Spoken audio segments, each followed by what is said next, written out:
So I was really thinking about more the theme of what was being presented in the film, and just how we're always like the hero of our own stories. And so the villain has always been really exciting to me because it's really someone that's usually born behind the eight ball. And like the framework of the story has cast them as the villain, where they might actually not be villains at all, but human beings. And then I tried to think of the most evil thing on the planet, and I came up with an artist. And so, sorry, thanks, Brendan. So it made me think of the grasshopper and the ant, which is an old Aesop's fable about the grasshopper is an artist and doesn't do any work. And so when winter comes, he's starving out in the wilderness. And so the ants have to bring him in almost like a beggar, and it's very embarrassing, but they feed him.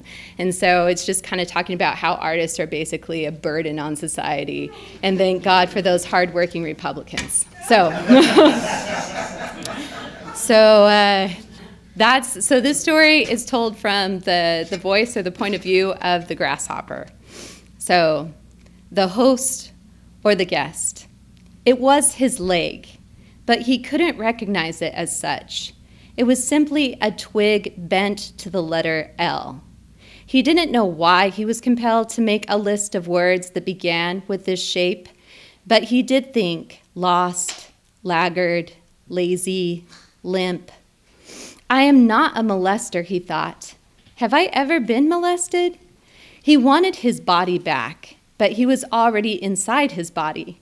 So he imagined himself half crazy, but just half crazy for a moment, just this moment. Soon he'd close and open his eyes. His stomach emptied, the ants' pantry full.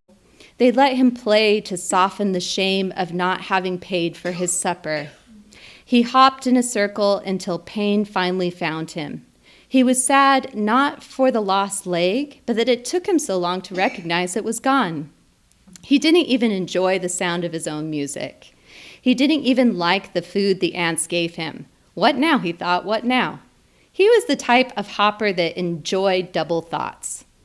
There was silence, and Grasshopper delighted at having met something entirely new so late in life. He crawled inside this silence. It was a small room, much like a black box theater. With doors shut, all sides seemed the same. There was a canvas, like a white hole, in the center stage, and a palette full of colors made from the cud of cows. He began painting, nothing in particular. If someone asked him what it was he was doing, he would have said, moving. It felt good, even if gesticulation meant nothing. He wondered if he could make a living from one-footed dancing. Nothing had made him a living thus far, and yet here he was, alive. He came out of his room just in time to see the ants eating his severed leg. Ants will eat anything, even each other. All around him, California was burning. A horse ran past him with fire riding on its back. Thanks.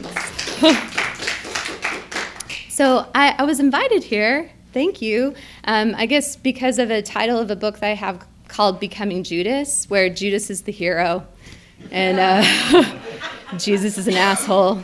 So I think, again, it's that recasting of the villain as the hero. So the woman who cut Judas down had lost her son. This body strung from a branch could be anyone, even hers. She climbed the tree to chew through the rope and bring down the stopped heart that had grown within her. On the ground, she gathered him to her, whole self shaking as a baptism worked its way out from in her. Words beyond human articulation, fever, and a cry mistaken for pain. So the tree Judas chose was some ornamental thing, shape of a kidney, flowers veining over its short and red-twisted trunk. Spent his morning watching the long-tongued carpenter bees suckle its blossom. As the red bud wept its violet blooms, he caught the drops in his mouth, bruised their petals with his teeth, searching for that hushed light, ate until his stomach ached. From the bitter juices, lips stained blue, he began to vomit a mellifluent river. The ground softened by his currents turned to flesh. He built a body from this golden earth, a face that resembled Jesus. Before he could kiss the honey lips, a swarm of flies began to drink the shape away, their wings shining like silver coins tossed into the air. He devoured them in an attempt to taste sweetness. When he jumped, his soul broke into 1,000 pieces, an army of snake flies humming, a chorus of apologies dying in small increments, like a lesson in letting go, learned one fall at a time. So during the Jesus Judas tour, I worked with a costumer. Her name is Pavlina Jensen, and kind of a little bit of backstory. She's an amazing costumer. She makes wearable art, and she tries to make things that rot in front of your eyes. So she uses old vintage furs, which I'm in right now. These are actually condoms that she sort of melted down and then reconfigured into they're grandma dollies and condoms, yeah. And then there's some other gross things in this coat that I won't point out, but it glitters, the bad parts. I won't tell you. Okay, so, but she's actually kind of doing a commentary on the fact that her mom was a Russian immigrant who actually ended up prostituting herself in Riverside. And just by, I had a professor there because I was working on a project about women's rights and prostitution in general. And he said for homework I should take a prostitute out for dinner.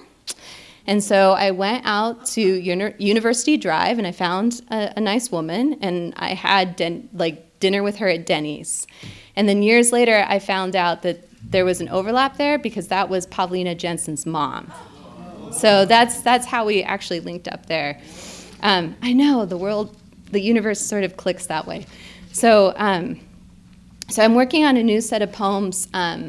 She lived, it'll come through in the poems, but basically my dear friend has a severed woman's belly button in her closet.